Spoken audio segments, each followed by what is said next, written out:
তো আজকে যে বিষয় নিয়ে আমি আলোচনা করব সেটা হচ্ছে খুব গুরুত্বপূর্ণ বিষয়। সেটা হচ্ছে অনেকের প্রশ্ন ছিল, সেটা হচ্ছে বহুদিন আগে, যে দাদা আমি কি করে আঁচিল যেগুলো হয়, তো সেই আঁচিলটা কি করে সরানো যাবে। মানে অনেকজন হয় না, এই গালের মধ্যে হয়েছে বা কোথাও হয়েছে, সেই কালো একদম একটু হালকা ফুলে থাকে। তো সেটা নিয়ে কিন্তু অনেকজন কিন্তু খুব মানে পরিশান থাকেন, মানে হচ্ছে কথাটা হচ্ছে আপনার খুব বিরক্ত বোধ করেন, মানে দেখতে ভালো লাগে না বা মানে এই সব যাদের মধ্যে রয়েছে। তো এই আঁচিল দূর করা কিন্তু আমি সহজ পদ্ধতি কিন্তু বলবো, সেটা জানলে কিন্তু বাস্তবে কিন্তু খুব অবাক হবেন। তার কারণ হচ্ছে মানে খুব সহজ, আমাদের কাছেই রয়েছে, আমাদের কাছেই রয়েছে, মানে এত সহজ জিনিস, ওই জন্য আমার হাসি বেরিয়ে গেল। তো বিষয়টা যে যাই হোক, তো এটা আমরা জানবোই। তার সাথে সাথে আমি বলে রাখি যে আজ বর্তমানে যে চর্মরোগ হচ্ছে, তো চর্মরোগ কেন হচ্ছে তার আরেকটা গুরুত্বপূর্ণ আমি কারণ বলে দিই। সেটা হচ্ছে কেউ বলবে যে জলের জন্য স্যার, তো অবশ্যই জলের জন্য। তো অনেক কিছু আবার আরো হচ্ছে কি কেমিক্যালের জন্য, এই যে সাবান অনবরত ব্যবহার করছেন এর কারণে, কারণ ওর মধ্যে কেমিক্যাল রয়েছে। তো অতিরিক্ত যে সাবান ব্যবহার করে সেই কারণের জন্য, জল যদি, জলের যদি কোয়ালিটি যদি খারাপ থাকে সেই কারণের জন্য। এবং আরেকটা খুব গুরুত্বপূর্ণ বিষয় হচ্ছে সেটা হচ্ছে খাওয়া দাওয়া, যে কোন খাবারের সাথে কোন খাবার মিশিয়ে খাওয়া যাবে না বা কোন খাবারের সাথে খেতে হবে, এই যে জিনিসটা সবাই কিন্তু আজকে ভুলে গেছে। ভুলে যাওয়ার যে কারণ সেটা হচ্ছে একমাত্র জিভ। আমাদের যে জিভ আছে না, এই জিভের কারণে কিন্তু আমরা ভুলে যাচ্ছি। কি বলছেন স্যার? জিভের কারণে হচ্ছে, হ্যাঁ। আজ কেউ পেটের জন্য খাবার খায় না, আজ কিন্তু জিভের জন্য সবাই খাবার খাচ্ছে। তো চর্মরোগের কিন্তু আমি বিভিন্ন, মানে চর্মরোগ আমি সাধারণত তিনটে বললাম। এক হচ্ছে জলের কারণে, এক হচ্ছে হার্মফুল যে কেমিক্যাল ইউজ করার কারণে, মানে অতিরিক্ত সাবান ব্যবহার করার কারণে। যে তার কথাটা হচ্ছে যে একটা সাবান কিন্তু অ্যাড দিচ্ছিল, সেটা হচ্ছে যে 98 কি 99% জাম, মানে এই সাবান ব্যবহার করলে কিন্তু যে জীবাণু কিন্তু সে মারা যাবে। জীবাণু বলতে কোনটা? গুড ব্যাকটেরিয়া, ব্যাড ব্যাকটেরিয়া নয়। হার্মফুল আমরা যেগুলো ব্যবহার করব, যেগুলো কেমিক্যাল যুক্ত যত কিছু আমরা প্রোডাক্ট ব্যবহার করব বা কেমিক্যাল যুক্ত আমরা যদি খাবার খাই, তো সেই সেই কারণের জন্য বা অনিয়মে আমরা খাবার খাচ্ছি, কোনো সময়ের কোনো মা বাবা নাই, তো এর ফলে কি হয়, এর ফলে হচ্ছে গুড ব্যাকটেরিয়া কিন্তু নষ্ট হতে থাকে আর ব্যাড ব্যাকটেরিয়া কিন্তু শক্তিশালী হতে থাকে। তো এই কারণের জন্য কিন্তু আমাদের শরীর বা যে মানে অসুস্থ হয়ে পড়ে।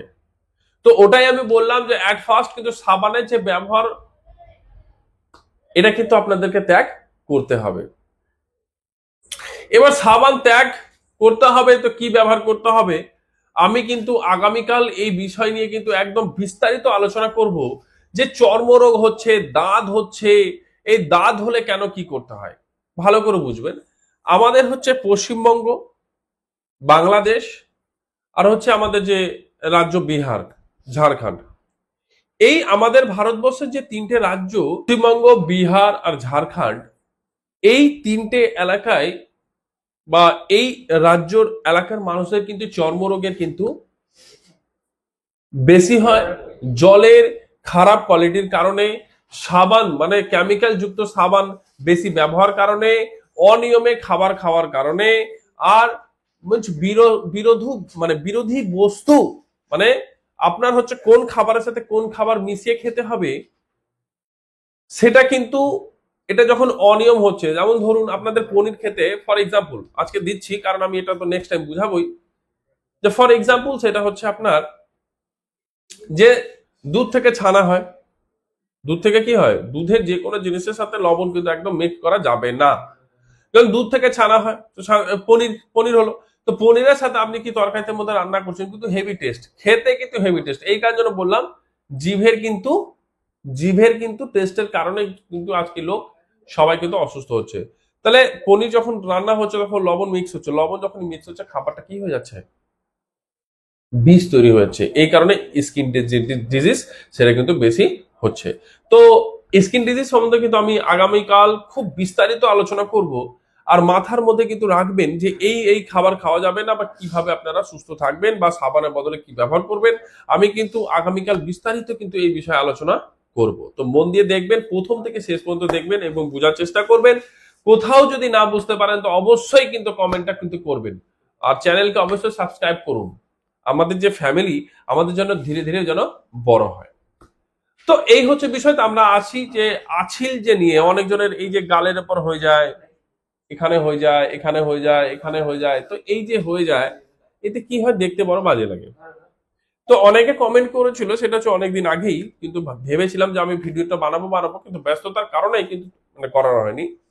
তো খুব সহজ ভাবেই কিন্তু মানে আপনার যে আছিল হয়েছে সেটা কিন্তু ঠিকঠাক হয়ে যাবে। কিভাবে দেখুন, মার্কেট থেকে দেখবেন যে পান যখন খাওয়া হয় না, তো পানের যে চুন এবং পানের যে ওই যে বোঠাটা, মানে পানের পাতা হয়ে গেল, পানের যে বাইরে যে বোঠাটা আছে সেই বোঠাটাকে কেটে নিলেন, পানের দোকানে গেলে দিয়ে দিবে, সেই বোঠাটাকে দিল।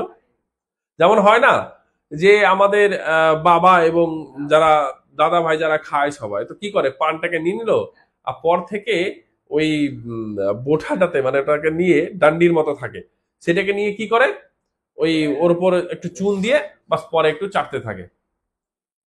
তো সেই রকমই সেই সেই বোঠাটাকেই আমি বলছি, মানে সেই ডান্ডিটাকেই বলছি। সেটা নিয়ে কি করবেন, চুনটাকে দিয়ে হালকা করে সেই আঁচিলের উপর কিন্তু ঘুষতে থাকবেন। আঁচিলের উপর যখনই ঘুষবেন, ঘুষতে ঘুষতে ঘুরতে কিছুক্ষণের মধ্যে কিন্তু ঠিক ছুটে পড়ে যাবে, এখান থেকে একদম সমান হয়ে যাবে, এবং আঁচিলটা যেটা ছিল সেটা কিন্তু একদম খুলে পড়ে যাবে। তো এটাই হচ্ছে বিষয়। এবং কারো যদি কোথাও বুঝতে অসুবিধা হয় তো অবশ্যই আমাকে জানাবেন। তো খুব সহজ ভাবে কিন্তু আঁচিলকে সরানো যায়। তো চিন্তার কোনো কারণ নেই।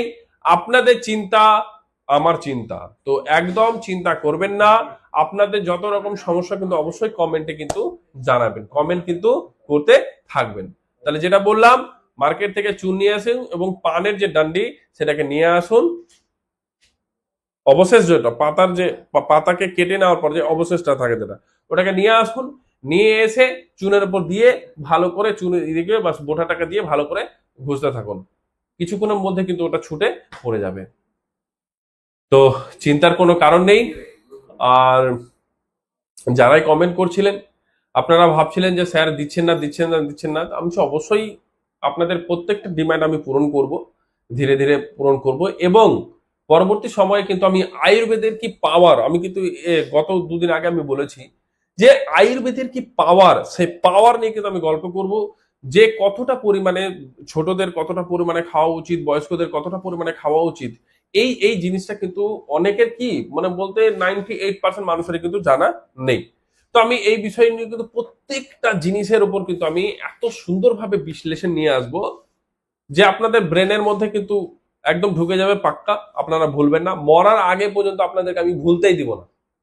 আর যে জিনিসটা আমাদের শরীরের মধ্যে সবচেয়ে বেশি কাজে লাগবে, মানে আমাদের আমাদের বডি, আমরা আমরা যতদিন বেঁচে আছি ততদিন তো আমাদের মানে প্রাণ আছে, ততদিন আছে। প্রাণ ছুটে গেলে আপনার আর শরীর কি। তো একটা কথাই আমি বারবার বলবো যে নিজেকে চিনতে শিখুন, নিজেকে চিনতে শিখুন যে আপনার কি হয়েছে কিভাবে। তো নো মেডিসিন, আমাদের যে প্রোগ্রাম হচ্ছে সেটা হচ্ছে নো মেডিসিন। তো অবশ্যই রোগমুক্ত সমাজ গড়ে তুলতে সকলে এগিয়ে আসুন। সকলে যখন এগিয়ে আসবেন এর অর্থটা হচ্ছে যখন আপনারা সুস্থ থাকবেন তবে তো এগিয়ে আসবেন। এবং আমি যে চেষ্টা করে যাচ্ছি, আমি তো আর একাই তো রোগমুক্ত সমাজ গড়ে তুলতে তো সফল হব না, কিন্তু আপনারা যারা সুস্থ হচ্ছেন, তো আপনাদেরকে দেখে অনেক কিছু শিখার একটা বিষয় আছে। যাদেরকে বলবেন যে আমি এই প্রসেসে এইভাবে করে সুস্থ হলাম, তারা কিন্তু অবশ্যই আপনাদের কথাটা মানবে। তো অবশ্যই যেখানে যেভাবে করে মানুষকে সাহায্য করতে পারবেন করবেন। হ্যাঁ, তো এটা হচ্ছে বিষয়। কারণ আগামীতে মানুষ বাড়িতে যদি চারটে পাঁচজন ছজন যদি ফ্যামিলি থাকে, তো তিনজন চারজনই কিন্তু অসুস্থ থাকবে আগামীতে, যদি মানুষ পরিবর্তন যদি না হয়। তো তো হাজার কষ্ট করে ইনকাম হবে কিন্তু একদম বিসর্জন চলে যাবে টাকা পয়সা। তো আশা করি আপনারা বুঝতে পেরেছেন। তো ভালো থাকুন, সুস্থ থাকুন এবং সকলকে ভালো রাখুন। আর কমেন্ট অবশ্যই করতে থাকুন, আপনাদের যেটা প্রশ্ন সেটা কিন্তু অবশ্যই জিজ্ঞেস করবেন। ভালো থাকবেন সকলে।